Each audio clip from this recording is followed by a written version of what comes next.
Sot e kam një ndër tepër të veçantë edhe jam kajtut në atë zonit edhe akustikës për shkak se e kam mjeshtrin në studio. Po, apo i kena ndrejsh mirë. Gashin që po besoj nuk duhet të shumë prezantim. Që vetë është një ndër i veçantë që të kemi sot.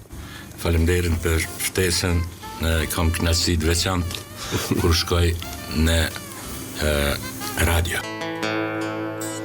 Vetlat holla 1971 veç kam qenë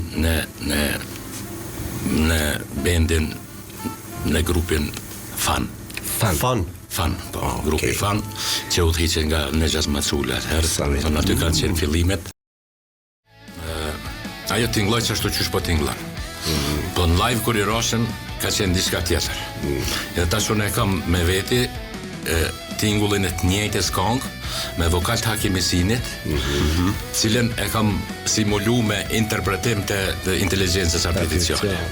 Po është e njëjta këngë, krede, më thonë është i njëjti tingull që kemi tingullu atëherë live.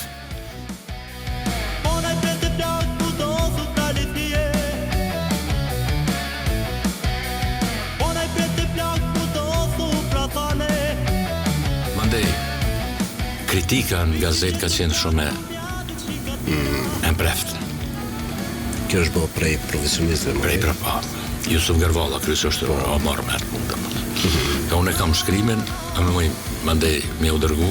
Grup përgjithsisht më i gdhendur, që ai i Prishtinës, kombinimi i ansamblit Modez dhe ING, si dhe ai i Mitrovicës, Mag, me solistin vokal Haki Mesini. Ky dha 3 interpretime suggestive, veçmas bukur i interpretoi këngët Ra dëshmor Mustafa Bakia dhe Po na shkonte plaku. Mirë po, ai shkrimi ka qenë i sinqert, jo me ndaj mbrapavi ose me ndaj diçka që din sot më bë, domethënë ato kritika. Ndër të tjera, Jusuf Gërvalla shkrua në fund. Më në fund, vërejtjen e dëgjuesit ton të radios e tërhoq edhe transmetimi shumë i dobët direkt i programit, me ndërprerje të shumta që më në fund sollën edhe ndërprerjen e tërësishme të transmetimit.